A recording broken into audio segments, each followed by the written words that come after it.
20 world-class specialists stood around a $5,000 a night hospital bed, scratching their heads while a billionaire died.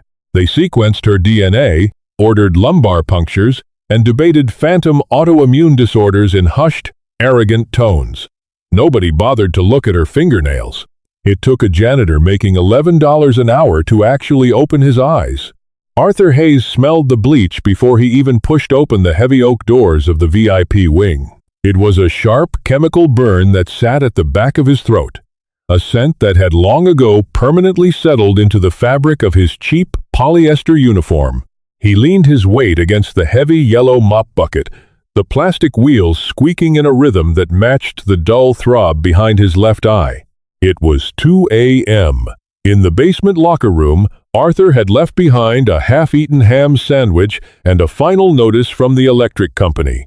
At home, his 7-year-old daughter, Maya, was asleep on a mattress that sagged in the middle, breathing through a mouth crowded with cavities he couldn't afford to fix. Here, on the 4th floor of St. Jude's Medical Center, the carpets were thick enough to swallow the sound of footsteps, and the air conditioning hummed with a quiet, expensive precision. He pushed his cart down the hallway, keeping his eyes fixed on the baseboards. Arthur had learned early on that in the VIP wing, invisibility was job security. You didn't look the hedge fund managers in the eye when they cried in the corridors. You didn't stare at the aging actresses without their makeup. You mopped, you emptied the biohazard bins, and you vanished.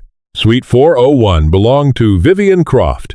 Even Arthur, who hadn't owned a working television in 3 years, knew the name.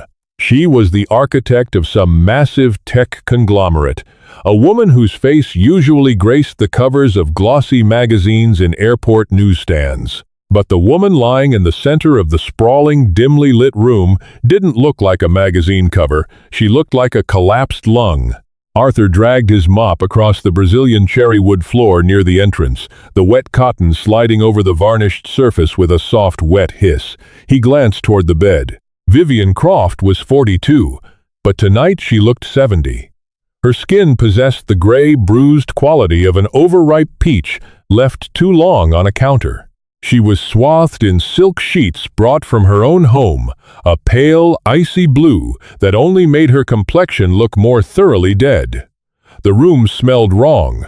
Beneath the heavy masking scent of the expensive gardenias someone had placed on the windowsill, there was the undeniable, sour stench of night sweats and failing organs. It was a distinctly human smell of decay, thick and metallic, entirely unimpressed by her net worth. A parade of white coats occupied the corner of the suite. There were at least 6 doctors in the room right now, a rotating fraction of the 20-odd specialists who had been flown in from Zurich, Boston, and Tokyo over the past 3 weeks. The ANA titers are still inconclusive. A tall man with wire-rimmed glasses whispered furiously to a woman holding a glowing tablet.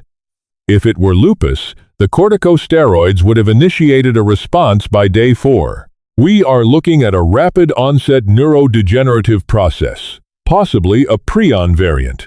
She hasn't been out of the country in 2 years, David, the woman snapped back, her manicured finger tapping the screen. Look at the demyelination on the cervical MRI. It's aggressively attacking the peripheral nervous system. I still say it's an atypical presentation of Guillain-Barré. Arthur wrung out his mop. Squeak, squeeze, splash. The dirty water cascaded into the murky depths of the bucket. He knew these doctors. He didn't know their names, but he knew their types. They were mechanics staring at a highly complex engine, frustrated that the diagnostic computer wasn't giving them the right error code. They didn't look at the driver. They barely looked at Vivian at all, except as a collection of failing data points. Vivian shifted on the bed. A low, dry groan rattled in her chest. It sounded like dry leaves being crushed under a boot. Arthur paused, his hands resting on the rough wooden handle of his mop. He watched as her right hand, pale and trembling, clawed weakly at the silk sheets. She was trying to reach a plastic cup of water on the rolling tray table beside her, but her motor control was shot. Her fingers twitched uncontrollably, knocking against the plastic. The doctors in the corner didn't notice.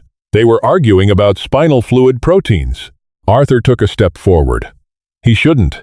It violated the unwritten rules of the floor. But he knew what it was like to be incredibly, desperately thirsty, and too tired to move. He walked over, his rubber-soled boots utterly silent on the imported rug beneath her bed. He picked up the cup, guiding the bent plastic straw toward her face. Vivian's eyelids fluttered open. Her eyes were a striking pale green, but the sclera were bloodshot and yellowish. She stared at him. There was no gratitude in her look, only a fierce, cornered anger. She hated being weak. She hated that a man holding a dripping mop was the one wiping the drool from her chin. Arthur didn't smile. He didn't offer empty comforts like the nurses did. He just held the cup steady. She managed one weak pull from the straw before collapsing back into the pillows, her chest heaving. "Thanks," she rasped, the word barely audible over the hiss of the oxygen concentrator. "Don't mention it," Arthur muttered, turning away immediately to grab his mop. He went back to the corner, scrubbing at a scuff mark on the floor. He watched the specialists finally drift over to the bed, shining penlights into her eyes, tapping her knees with little rubber hammers. They poked and prodded, entirely oblivious to the furious indignity radiating from the woman they were trying to save. Arthur emptied the trash, replaced the liner, and pushed his cart out the door. The heavy wood swung shut behind him, sealing the billionaire back inside her high-tech tomb. He took a breath of the hallway air, checked his watch, and calculated how many hours he had left until he could go home and boil oatmeal for Maya. 20 top-tier minds in that room, he thought, and not one of them knew how to give the woman a drink of water. By the second week of Arthur's night rotation on the 4th floor, Vivian Croft was actively dying. The hospital hadn't released an official statement, but the tension in the corridors was thick enough to choke on.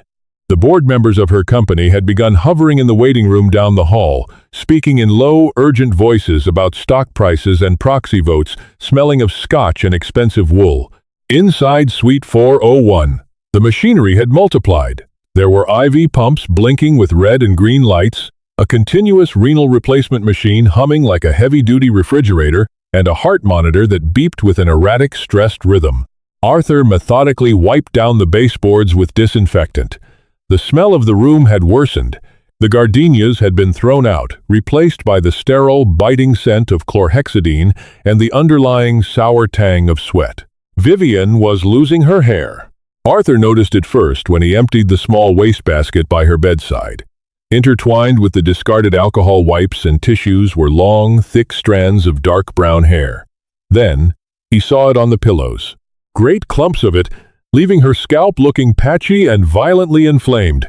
Alopecia is a known secondary response to severe physiological stress. He heard a dermatologist explain to the team of neurologists earlier that night. The man had barely glanced at Vivian's head, pointing instead to a chart projected on a screen. Her body is simply reallocating resources away from non-essential functions. Arthur kept his head down, scrubbing the linoleum near the bathroom door. He felt a familiar, tight knot forming in his stomach. The hair loss, the severe nerve pain that made her scream whenever a nurse tried to turn her. The constant, gnawing nausea.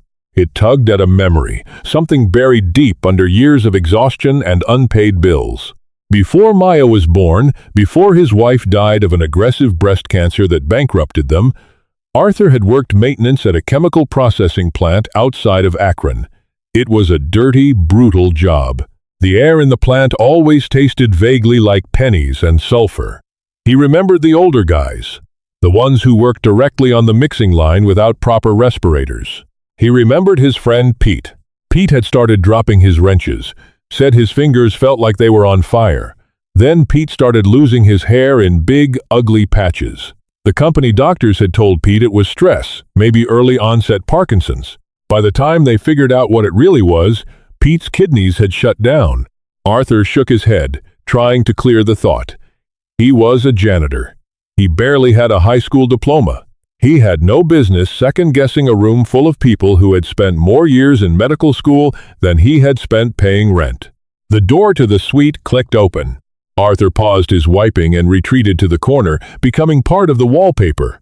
A man walked in. It was Richard, the executive vice president of Vivian's company. Arthur knew him because Richard visited every single night at 3 a.m., long after visiting hours were supposed to end. But the rules didn't apply to the people paying the hospital's electric bill. Richard was a handsome man in his late 40s, impeccably dressed in a tailored navy suit that looked completely immune to wrinkles. He always brought the same thing, a silver, vacuum-sealed thermos. "How is she tonight?" Richard asked, his voice smooth and dripping with practiced concern. The night nurse, a young woman named Sarah who looked perpetually on the verge of tears, sighed. "No improvement, Mr. Sterling, sorry, Mr. Hayes." "Wait, constraint check. No Sterling. Let's use Mr. Caldwell." "No improvement, Mr. Caldwell. The pain in her extremities is increasing." Dr. Aris ordered a higher dose of Dilaudid. Richard moved to the bedside, pulling up a leather chair. He looked at Vivian's unconscious form. Arthur watched Richard's face. There was no grief there. There was a clinical, cold patience, the look of a man waiting for a bus that was running late. "I brought her tonic," Richard said, holding up the silver thermos. "Her homeopathic blend. It's the only thing that settles her stomach when she wakes up." Dr. Aris approved it. Sarah nodded tiredly. "Just leave it on the tray table. If she wakes up and can swallow, I'll try to give her some." "I'll sit with her for a while," Richard said smoothly. "You can take a break, Sarah. I know you've been run ragged." Sarah hesitated, then offered a grateful smile and slipped out of the room. Arthur remained perfectly still in the shadows near the bathroom, the damp rag cooling in his hands. He watched Richard. The executive didn't hold Vivian's hand. He didn't smooth her hair. He unscrewed the top of the silver thermos. He poured a small amount of a cloudy, pale liquid into the plastic cup with the straw. Then Richard sat back, crossed his legs, and pulled out his phone, his thumb swiping rapidly across the screen. The heart monitor continued its erratic, stressed chirping. Arthur stared at the plastic cup. He had emptied the remains of that tonic down the sink every morning for a week. It didn't smell like anything. It just looked like cloudy water. But something about the ritual, something about the utter lack of empathy in Richard's posture, made the hairs on Arthur's arm stand up. Vivian groaned, her head rolling to the side. Her eyes dragged open, glassy and unfocused. "Richard?" she rasped. "I'm here, Viv," Richard said, not looking up from his phone. "Brought your drink. You need to stay hydrated." He stood, holding the cup to her lips. Vivian grimaced, but she drank. She was desperate for anything to soothe her cracked throat. As she swallowed, her hand shot up, her fingers digging weakly into Richard's wrist. "Burning," she whispered. "My feet. They're burning." "The doctors are doing everything they can," Richard said calmly, pulling his wrist away from her weak grip and setting the cup back down. "Just rest." Arthur watched from the corner, his heart beating a heavy, slow rhythm against his ribs. The machine was failing. But looking at the silver thermos gleaming under the harsh fluorescent lights, Arthur was beginning to wonder if it was breaking down on its own, or if someone was throwing a wrench into the gears. 2 nights later, a thunderstorm battered the heavy, reinforced glass of the 4th-floor windows. The rain sounded like static, an endless, gray noise that almost drowned out the beeping machinery. Arthur was mopping the floor at the foot of Vivian's bed. His back ached, a deep, grinding pain in his lower lumbar from wrestling the heavy floor buffer earlier in his shift. He was thinking about Maya. Her school had called today. She needed a permission slip and $40 for a field trip to the Science Museum. He had $12 in his checking account until Friday. He was mentally calculating which bill he could float for another 2 weeks without getting shut off. The suite was empty of doctors. Only Vivian lay there, a fragile island in a sea of monitors. She was awake, staring at the ceiling with eyes that looked entirely hollowed out. Suddenly, her left arm spasmed violently. Her hand hit the plastic tray table. The plastic cup filled with the dregs of the cloudy tonic Richard had brought an hour earlier tipped over. It hit the edge of the tray and plummeted, shattering against the base of her metal IV stand. Water and cracked plastic scattered across the Brazilian cherry wood. Vivian let out a sharp, frustrated cry, trying to pull herself to the edge of the bed to see what she had done, but her muscles betrayed her. She collapsed back, tears of pure, helpless rage leaking from the corners of her eyes. Arthur dropped his mop. He grabbed a roll of heavy paper towels from his cart and knelt beside the bed. "Don't worry about it," Arthur said, his voice low, lacking the patronizing lilt the nurses used. "I got it." He crawled under the edge of the hospital bed, his knees protesting against the hard floor. He began sweeping the shards of plastic into a pile, soaking up the spilled liquid. It felt slightly slick against his calloused fingers. As he reached for a piece of plastic resting near the metal railing of the bed, Vivian's hand dropped down, hanging limply over the side of the mattress. She was inches from his face. Arthur froze. He wasn't looking at the veins mapped in bruised blue across her pale skin. He was looking at her fingernails. The fluorescent lighting of the hospital room was harsh and unforgiving. It illuminated every ridge and imperfection. Across the nail bed of her index finger, there was a distinct, opaque white line. A horizontal band stretching perfectly from one side of the nail to the other. Arthur blinked, his breath hitching. He shifted his gaze to her middle finger. Another white line. Her ring finger. The same. They were like tiny pale ridges drawn with a ruler across the keratin. The sterile smell of the hospital vanished. Suddenly, Arthur was transported back to the suffocating heat of the Ohio chemical plant. He smelled sulfur. He saw Pete sitting on a rusted metal bench in the break room, his hands shaking so violently he couldn't hold his coffee thermos. "Look at this, Artie," Pete had said, holding out his trembling hands, coughing up a wet, rattling sound. "Nails are growing in weird. Wife says, I need vitamins. Says my body's lacking something." They were called Mies lines.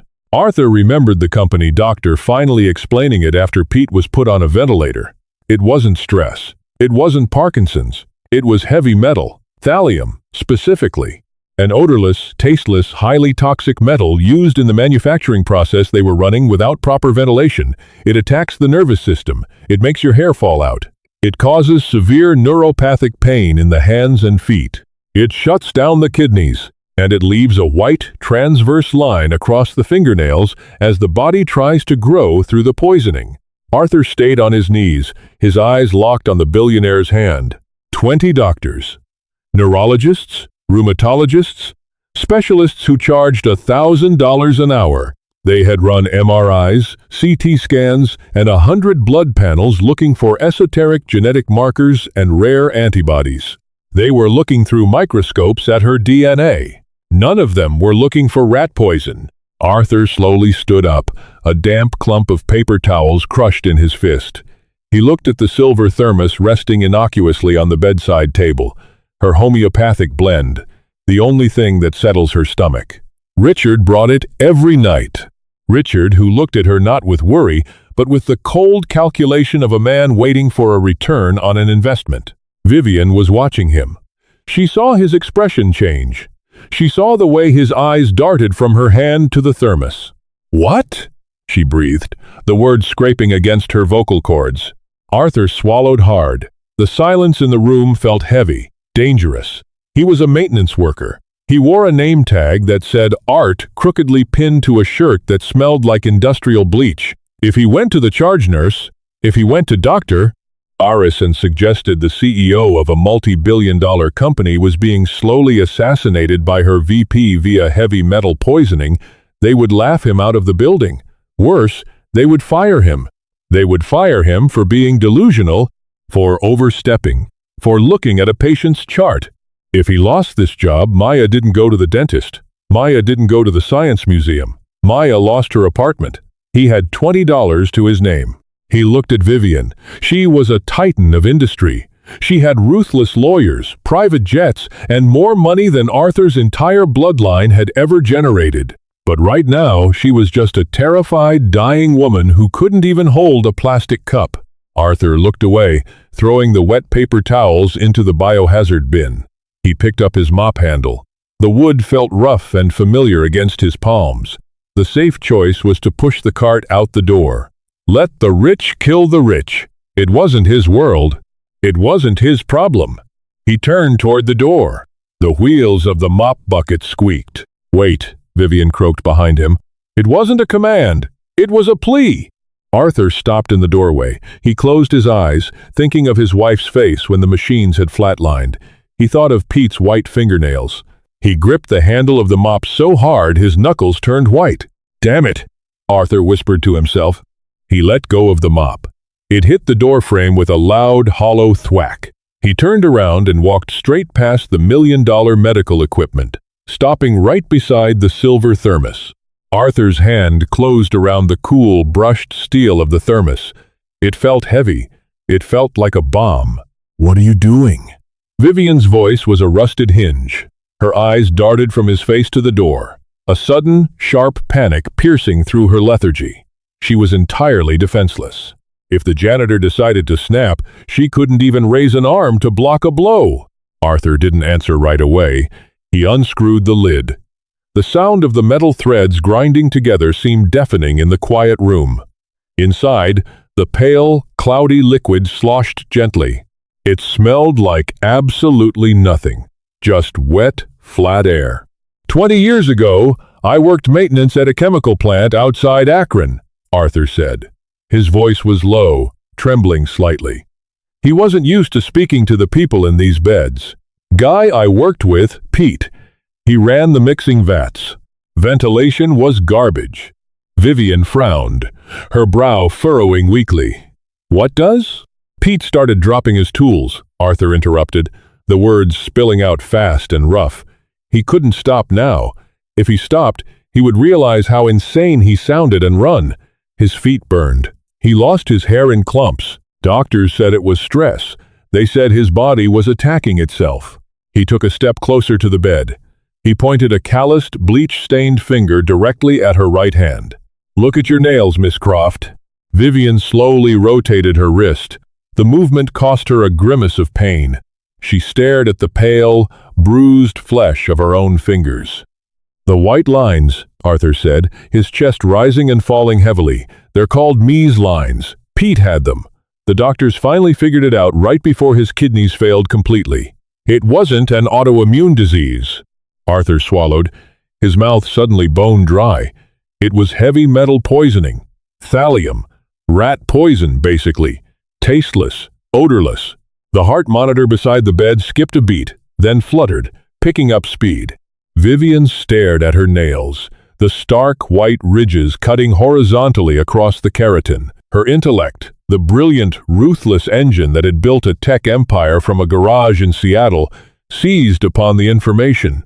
The fog of dilaudid and pain seemed to burn away for a fraction of a second, replaced by a cold, calculating horror. Thallium, her homeopathic blend, the only thing that settles her stomach. Richard handed it to her every single night. Richard, who held the keys to the proxy voting trust if she became permanently incapacitated. Richard, who had argued vehemently against bringing in outside corporate auditors last quarter. "He pours it for you," Arthur whispered, watching her face pale even further. "Every night. I've watched him." A sound escaped Vivian's throat. It was half a sob, half a snarl.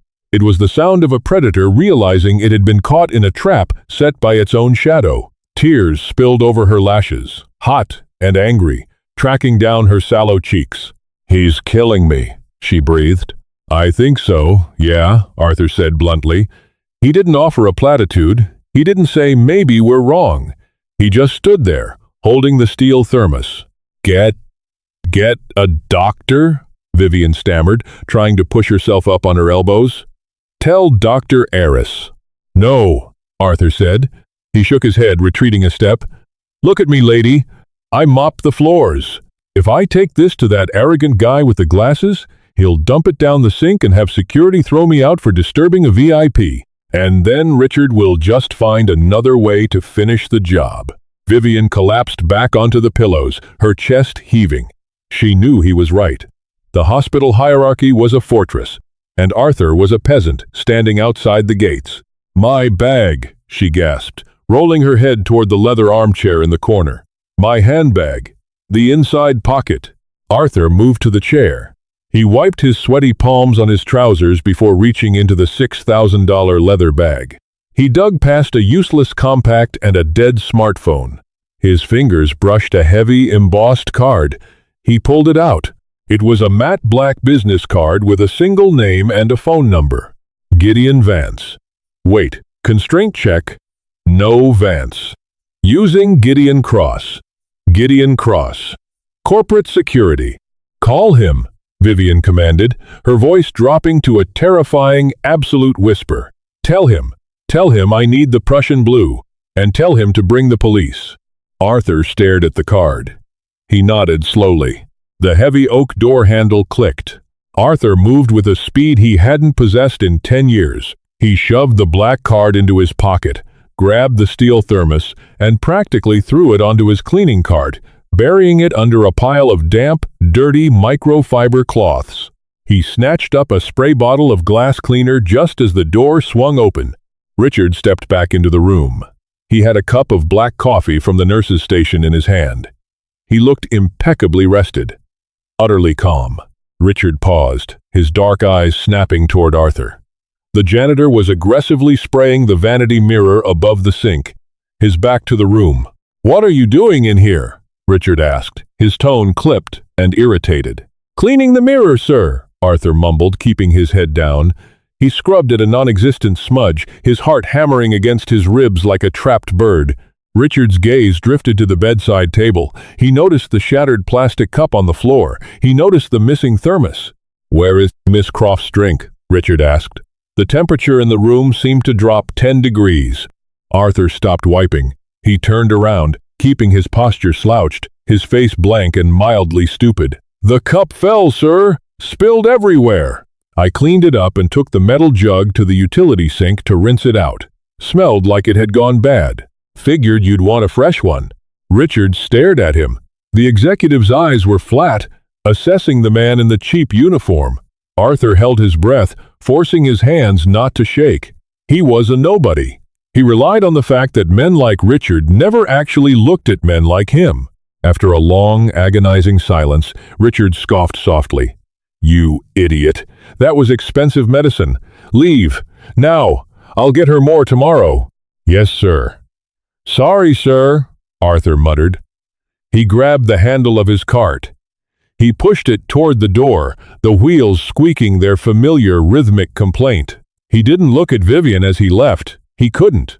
Once he was out in the hallway, the heavy doors closing behind him, Arthur leaned against the cold plaster wall. He was sweating through his uniform. He reached under the dirty rags on his cart, his fingers brushing the cold steel of the thermos. He had the weapon, he had the proof. Now he just had to make the call. The payphone in the hospital lobby was a relic, sticky and smelling faintly of stale nicotine. Arthur fed a quarter into the slot at 5:15 a.m. The sky outside the revolving glass doors was turning a bruised, watery purple. He dialed the number on the matte black card. It rang twice. "Cross," a gravelly voice answered. No greeting, just a block of solid concrete. "I'm calling for Vivian Croft," Arthur said. His voice cracked. He sounded exhausted. "She's at St. Jude's, room 401. She says to tell you she needs Prussian blue. And the police. She's being poisoned with thallium." There was a pause on the line. It wasn't a pause of disbelief. It was the terrifying silence of a machine powering up. "Who is this?" Cross asked. "I'm the guy who mops her floor," Arthur said. "And I have the thermos." "Don't move. Don't speak to anyone. Give me 20 minutes. The line went dead. Arthur hung up the receiver. He sat down on a hard plastic chair in the empty waiting area. The thermos wrapped in a plastic biohazard bag resting between his worn boots. He watched the second hand on the large wall clock sweep in slow, agonizing circles. He was risking everything. When his supervisor came in at 6 a.m. and saw his cart abandoned in the hallway, he was fired. That was a certainty. He thought of Maya's permission slip sitting on the kitchen counter. $40. He had 12. At exactly 5:35 a.m., the revolving doors spun violently. 3 men in dark suits walked in. They moved with a terrifying, synchronized purpose. They didn't look like hospital administrators. They bypassed the front desk entirely.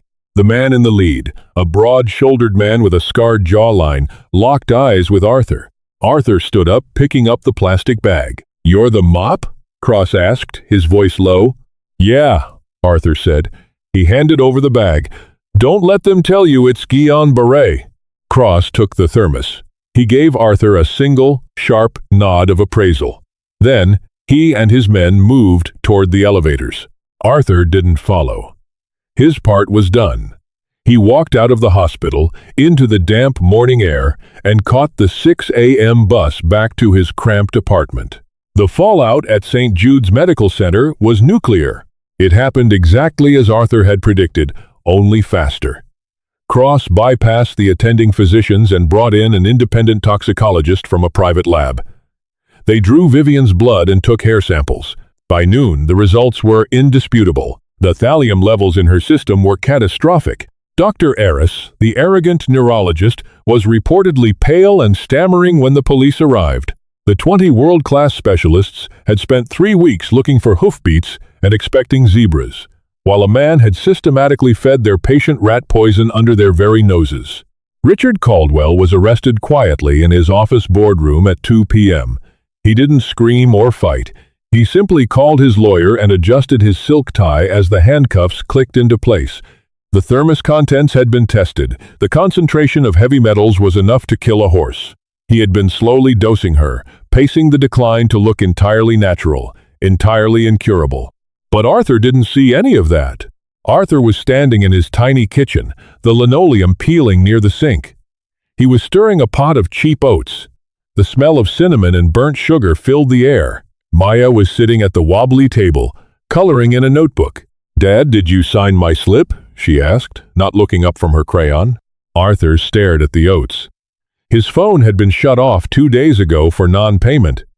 He had slipped a note under his landlord's door, begging for another week. He had lost his job this morning for abandoning his shift. He was utterly, terrifyingly broke. "Yeah, baby," Arthur said softly. "I signed it." He didn't know where the $40 was going to come from. He would sell his blood if he had to. He would go to the pawn shop with his dead wife's silver necklace. 3 days passed. The news cycle exploded. Billionaire CEO survives assassination attempt. VP arrested. The headlines screamed from the newsstands. The articles detailed the dramatic intervention of an anonymous hospital worker, a whistleblower who had noticed a chemical anomaly. The hospital released a frantic, ass-covering statement praising their vigilant staff. Arthur ignored it. He spent his days walking the pavement, filling out applications at hardware stores and fast food joints. On the 4th day, there was a knock on his apartment door. Arthur opened it. The hallway smelled of boiled cabbage and old carpet. Standing there was a woman in a sharp gray suit. She looked profoundly out of place in the dingy corridor. Behind her stood Cross, the security man. "Arthur Hayes?" the woman asked. "Yes," Arthur said, instantly guarded. He blocked the view into the apartment, protecting Maya from the sight of these strangers. "My name is Sarah Jennings. I am personal counsel to Vivian Croft," the woman said. She didn't hold a giant novelty check. She held a standard manila envelope. "Miss Croft is currently undergoing chelation therapy to remove the heavy metals from her system. She is weak, but she is recovering." "Glad to hear it," Arthur said flatly. "I got fired, by the way. Tell her that." The lawyer smiled, a thin, genuine curving of the lips. "She knows. Miss Croft is a very unsentimental woman, Mr. Hayes. She doesn't believe in fairy tales, and she assumed you didn't either." The lawyer handed him the envelope. It was heavy. "Inside is a contract. It's an offer of employment," the lawyer explained. "Director of Facilities and Environmental Safety at Croft Technologies. The salary is substantial. The health benefits are comprehensive. It covers dependents completely." Arthur stared at the envelope in his rough, scarred hands. He felt a sudden, tight pressure behind his eyes. "She also instructed me to give you this," the lawyer added, reaching into her pocket. She pulled out 4 crisp $10 bills. $40. She said you mentioned a science museum field trip while she was drifting in and out. She said the debt is paid. The rest is just business. Arthur looked at the $40. He looked at the scarred face of the security man, who gave him another brief, respectful nod. "Tell her." Arthur cleared his throat, pushing down the massive, suffocating weight of 3 years of poverty that was suddenly, miraculously cracking open. "Tell her. I'll read the contract. And tell her to stop drinking weird tea." The lawyer laughed softly. "I will relay the message, Mr. Hayes. Have a good afternoon." They turned and walked down the creaking hallway. Arthur stood in the doorway for a long time. The smell of bleach and sulfur was gone. He looked down at the money, then at the envelope. He walked back inside, closing the door firmly against the world. He walked into the kitchen where Maya was eating her cereal. He placed the $40 on the table next to her permission slip. "Eat up, kiddo," Arthur said, his voice finally, truly steady. "We're going to the dentist tomorrow." The machine of the world was broken. Arthur knew that. It always would be. But sometimes, if you paid enough attention to the dirt on the floor and the white lines in the dark, you could rip the wrench out of the gears. And sometimes, you could build something better from the pieces left behind. Are you paying attention to the signs around you? If Arthur's incredible true instincts and gritty courage gave you chills, hit that like button. Share this story to remind others that real heroes don't always wear capes. Sometimes they hold them up. Don't forget to subscribe for more intense, grounded stories of survival and the raw power of human observation. Drop a comment below. What would you have done in Arthur's shoes?